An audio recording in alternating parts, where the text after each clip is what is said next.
Hello and welcome back to Modern Day Monstrosities on 69.69 FM, and welcome to our new topic segment called Why We Don't Mind Macbeth.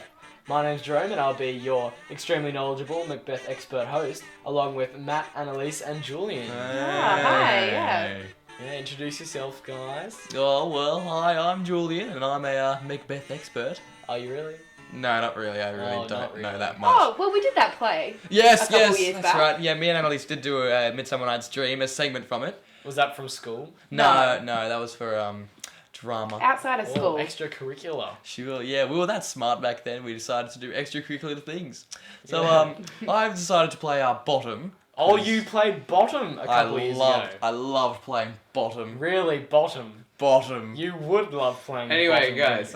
Yeah, okay. Okay, Yeah. right. Going back on topic, today we're here to talk about imagery in Macbeth and how it adds value to a reader's interpretation of the play. Oh, that's right. Because the play's so old, sometimes we find it hard to relate to the themes, but with the use of sensory imagery, we find it easier to connect and immerse ourselves in the themes despite the play being set in Elizabethan time period. A quote I found I could really connect with is when Macbeth says to his wife, "Oh, full of scorpions is my mind, dear wife." That was a lovely voice, Jerome. Really? Oh, yeah, it was Really? amazing. Yeah, it was well done. Thank you guys. I practice it every night. Oh, in front of the mirror? Sometimes. That's hot. Thank Oh, you. okay. Oh, right. Oh, sorry. Yeah. Yeah. So, the sensory imagery of insects and animals immediately creates a visual picture of Macbeth's poisonous mind full of black scorpions, and a feeling of discomfort linked to potentially being stung. The scorpion imagery encapsulates the turbulent mind of Macbeth, full of thoughts of remorse and bitterness and anguish, which are presumably very uncomfortable for him, as he is struggling to reconcile his recent actions which go against his moral code. Another thing I love about this imagery is the technique of pathetic fallacy, in which an animal sets the mood for something that's about to happen within the play. The scorpions foreshadow that from here on in, things are not going well for Macbeth. He could rectify his departure from his moral code, but will he? Dun dun dun. Oh, dear. The image of scorpions does not bode well. I found the unnatural image conflicts with the natural order of monarchy in the Elizabethan times. You get this feeling of order from the monarchy and are confronted when the image of scorpions, an evil poisonous creature, is corrupting the mind of the king, a person who is supposed to have a moral compass to lead the country. This extends the view that scorpions depicted in Macbeth's turbulent mind predicts his further mistakes that eventually lead to his fall from the throne. So by using imagery, Shakespeare makes our interpretation of the themes easy to relate to and accessible for a young audience member such as myself. I do reckon the scorpion imagery is quite valuable within this. Yeah, just because definitely. it does set up a thing that you know something bad and dangerous is about to happen. Yeah, I know. Yeah. You can see his mind being corrupted. Yeah, like when we think of scorpions, we think of danger, evil, poisonous, get away from them. Yeah. Yeah, I learned scorpions are bad from Bear Grylls. Really? Remember that? Yeah, I heard yes. they had a lot of protein, but... Yeah, well, you can cut off their stingers, you know. That'd be nice and tasty. Sorry. Continue. Yeah. So, the poison is... It seems like it's sort of decaying his brain, and it just further and further throughout the play, his brain is... Or his conscience is decaying him. And and he's going to make a slip up one time because his brain is basically turning to mush. And, it's kind of predicting his downfall from the throne. Yeah, And- it doesn't just happen to him too. It happens to, I don't know, Lady Macbeth for one. Oh, for sure, yeah. And it even happens to Scotland, like...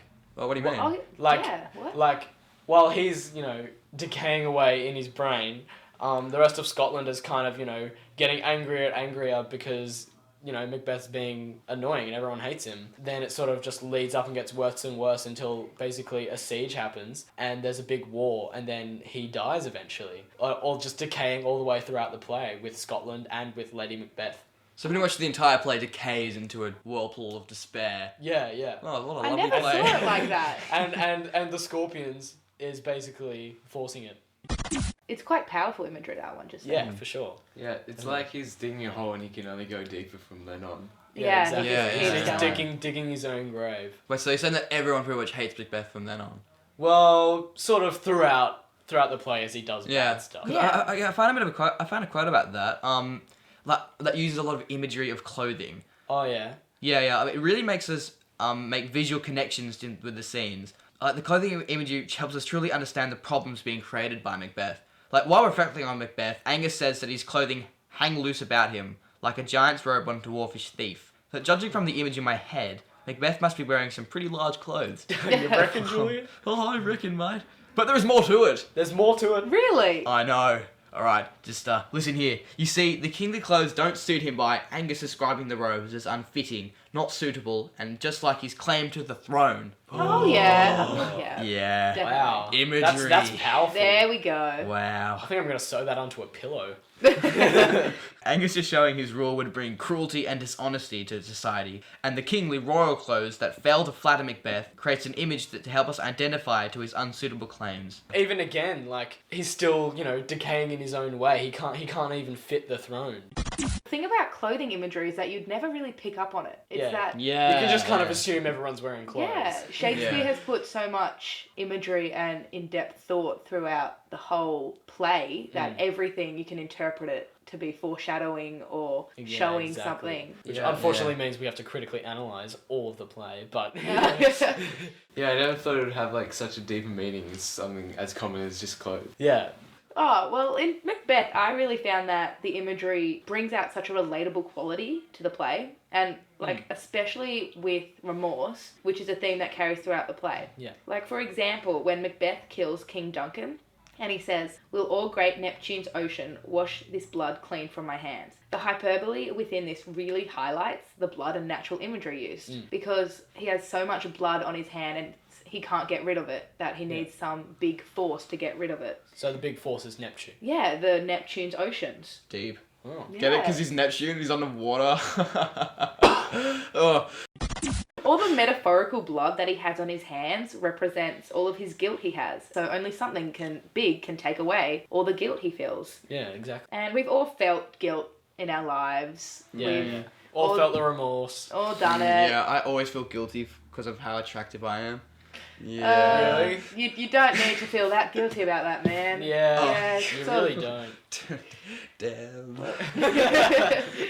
But yeah, we've all done something to feel guilty, and this is how he feels. And because Macbeth is such a villainous hero throughout the play, we know he's evil, but we still love him, and we still feel for him, and we feel the remorse for him. Yeah, he's kind of like your dog. Like, you love your dog, but even if he goes into your neighbour's lawn and does a poo, you're kind of like your little villain. Like, what are you doing? But, and then yeah. he's still your dog. Like, you love him. You love him. But and then you feel bad when your dog digs a hole and then the hole is so big that the dog can't get out.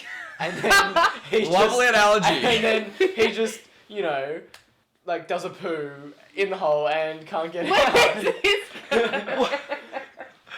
So yeah. Let's just bring this back on topic. Yeah.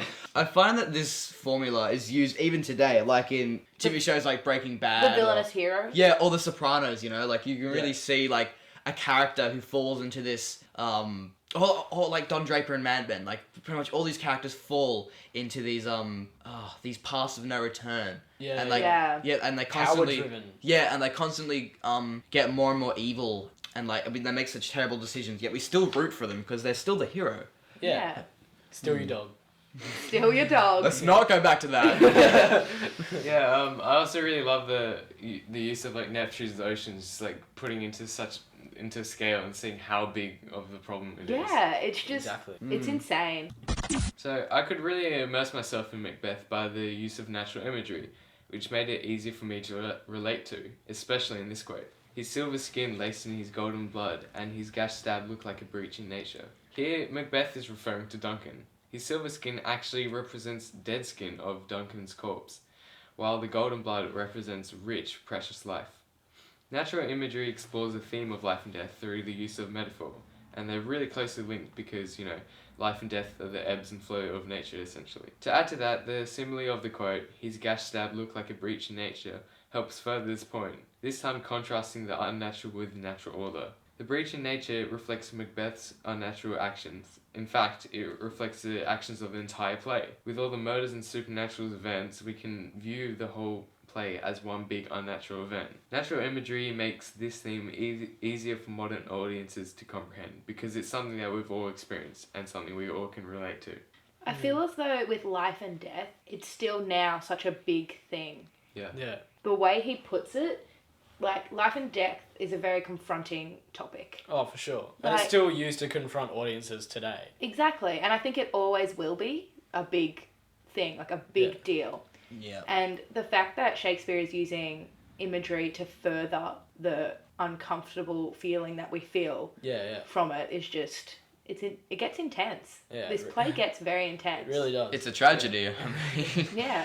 a tragedy doesn't really sound like a great play to Yeah. to send your kids to, It's not lighthearted. It's, no, it's very pretty dark. Yeah, and I like what you're saying about the sort of the natural order and how the whole play is sort of, it's about a natural order in a way of, you know, the monarchy and a hierarchy of the kings and stuff, but, you know, the gash stab sort of makes it out of order, out of the natural order. It seems unnatural, and the whole Macbeth killing people to get to the top rather than being born into it, that whole thing is upsetting the natural order itself. And then people overthrowing the king and, you know, throwing him from his throne, well then that's also unnatural. It's Yeah. out of the order of a normal monarchy in the Elizabethan times. Yeah, definitely. Yeah, that's a good point. Yeah. The same thing happened with, you know, Macbeth's scorpions. Like, he's not meant to have, you know, a poisonous thoughts. A king's supposed to be a strong moral compass